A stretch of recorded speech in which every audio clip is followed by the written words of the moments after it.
Good morning. Welcome to Old Vine Zen. I'm Jan, and it's early, like Sunday morning. Thank you for joining me. I want to talk about silence today. I'm around quite a few people, and I'm around more people than I normally have been around because I'm in a sport now that I have to be around more people. And I'm kind of a recluse, functioning recluse, but a recluse nonetheless. So I'm around people that chatter a lot. Chatter, chatter, chatter, chatter, chatter. Never stop chattering. Just constant movement of the lips. And that got me thinking yesterday, sorry. And I want to share this with you. So I went through my archives I have stacks of years of studies and retreats and teachings and going to listen to really smart people. And I found this. I don't know how I found it, but it's perfect for this topic. And I hope I don't talk too long, but I need to share this with you. Okay, listen. You talk when you cease to be at peace with your thoughts. And when you can no longer dwell in the solitude of your heart, you live in your lips. And sound is a diversion and a pastime. And in much of your talking, thinking is half murdered. For thought is a bird of space, that in a cage of words may indeed unfold its wings, but cannot fly. So, silence. Not speaking and speaking are both human ways of being in this world. And there are kinds and grades of each. There is the dumb silence of slumber or apathy, right? When you're sleeping, you're silent, the dumb silence of slumber. Or apathy. Now, I experienced this last night. I was with a small group of people. I know it sounds like I'm a social butterfly, but I'm not. It just happened to be this way. And everyone was talking about the Olympics because it's on TV. It's everywhere right now. And everyone's just engaged and I'm totally silent because I haven't watched one moment of the Olympics. I've been dealing with death. I'm with death right now. So I haven't had any time or even any inclination. And so I was totally silent in apathy. I really could have cared less, right? I wasn't judging anyone, but I was like the apathy totally. So I know you've probably experienced that in one way or another.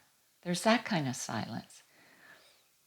Then there's a sober silence that goes with a solemn animal face, the fertile silence of awareness, pasturing the soul whence emerges new things. So the silence of an animal meditating, like in the wild. I saw this in Africa. In the middle of the day, they're awake, they're alert, they're silent, and they're just peaceful.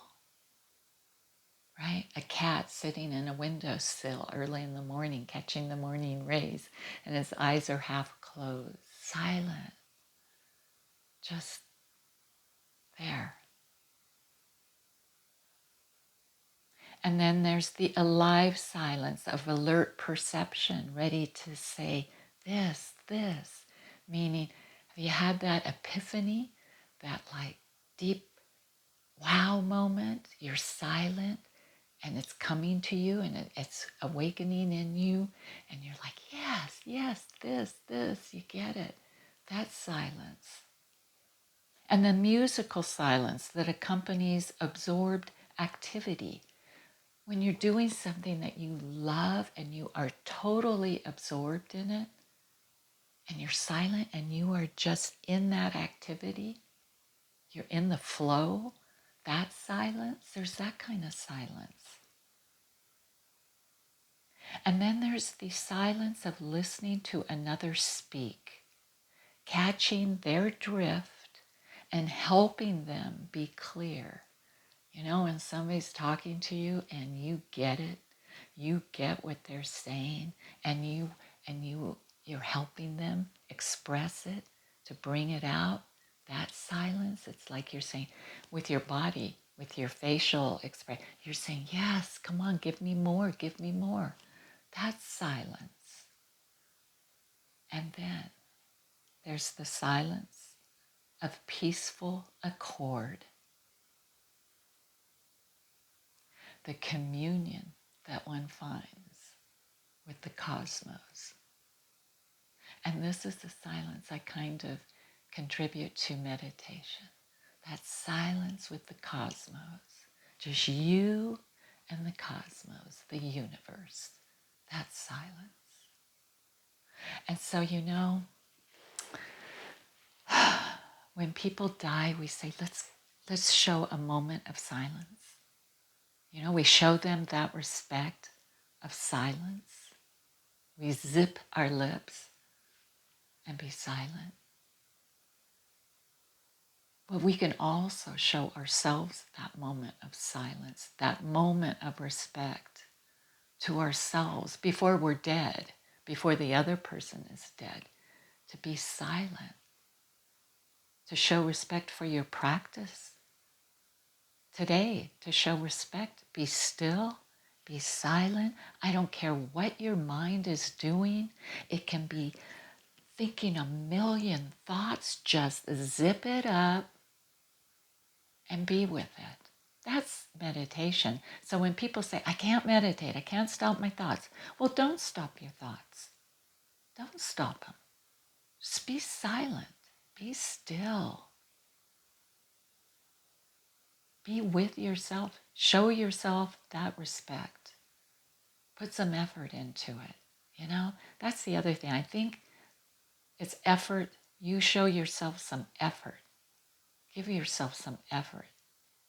Give your practice some effort today. Okay, I said it. Let's do it now. So get comfortable. Get relaxed. Roll your shoulders back. Maybe tilt your head down. Take a deep breath in. Let it go. Can you bring to mind a picture of a waterfall? Now, maybe you've been there in your travels. Maybe you've seen a picture of it in a book. Or maybe you just imagine it in your mind. This very beautiful waterfall. The water cascading down into a pool of clear, cool water. And you're standing in front of it and you're looking at the beautiful glistening of the rocks that are wet from all of the water flowing over them. You tilt your head up and you look to the very top. Maybe as you get closer to the waterfall, you feel the spray of the water on your face. How cool it feels and refreshing. And you want to get even closer. So you start advancing towards the rocks a little bit. Maybe you climb a couple of the rocks and you see behind the waterfall a little indentation into the rocks, like a place where you could easily sit, not get wet, but you could be behind the waterfall. And so you climb a few more rocks and you reach that little spot and you lower yourself down and you lean back. You find the rocks are smooth behind your back. You lean back, you stretch out your legs, and the water is not touching you. It's being thrown over the rocks, just enough where you stay dry, but you hear that sound of the waterfall.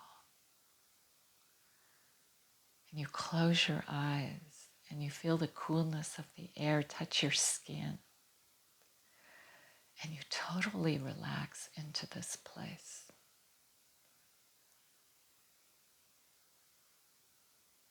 And you feel some of the tension being released from your belly. The tension from your neck begins to soften away. There's no one but you in this beautiful waterfall. And the sound is so peaceful to you, so natural. And you see the waterfall. The waterfall represents your thoughts. They rush down and you watch them, but they don't touch you. You just let them go down into that pool beneath. Just let them go. Let them be. Let those thoughts just tumble away.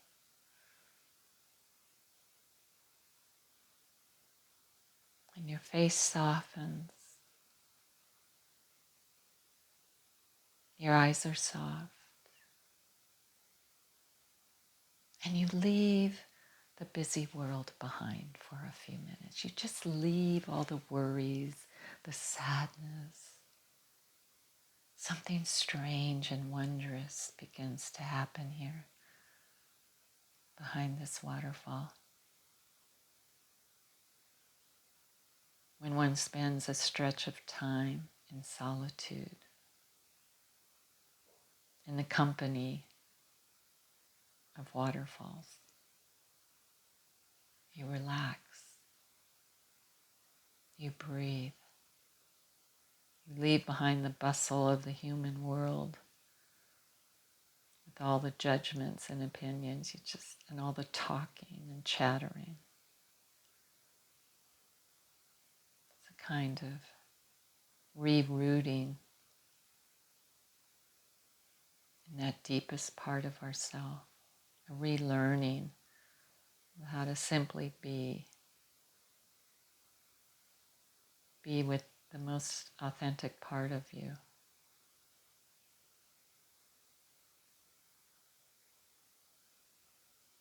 How solitude is found in the most wild places, like behind this waterfall.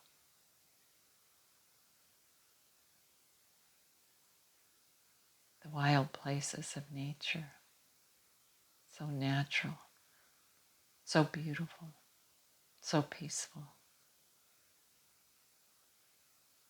It's a place where one is without human obligation at all.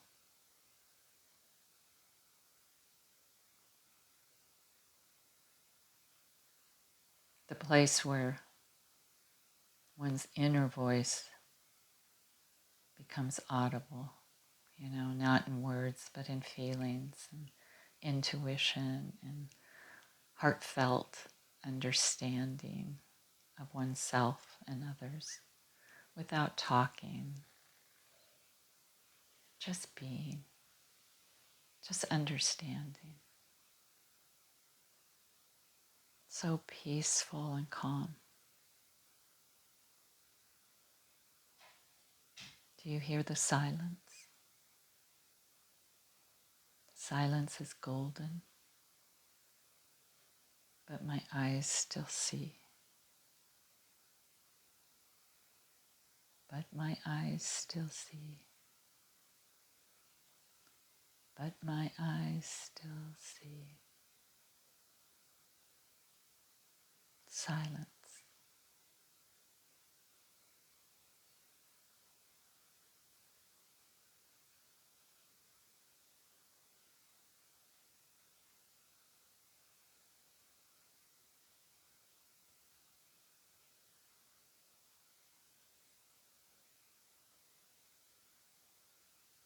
As we bring our meditation to a close today, and we emerge back into the hustle and bustle of the world, we can find our little places of solitude and silence. And we offer that to other people as well.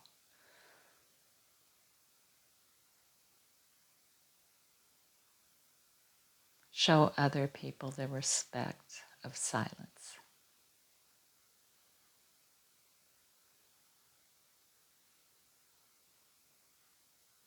Very gently now as we close our meditation for today and we start to come back to where we began, away from the waterfall, back into wherever room you are in, wherever you are, if you're outside. And you may reopen your eyes if you'd like to. Isn't it the truth, though? I mean, really. I mean, there's so much noise all the time. There's ringing of this and clicking of that. Oh, just so much noise. I mean, there's the nice noises of nature that are kind of natural, like the bird songs and waterfalls and the wind in the leaves of the trees and that kind of, that's not noise, that's sound. But then all the rest of it, we need to turn off our stuff for a while, like every day, just for a little bit, turn everything off and be quiet. Thank you for listening to me today. I really appreciate it. And I know I kind of went on, but I had to say it. And I have more that I have to say next week about something else. I know it's about the difference between sadness and depression. Okay, big difference, big difference. So take care of yourself. Find a little silence, okay, this week. Find it, do it. Just do it. And be nice, be kind to everyone. I'll see you soon.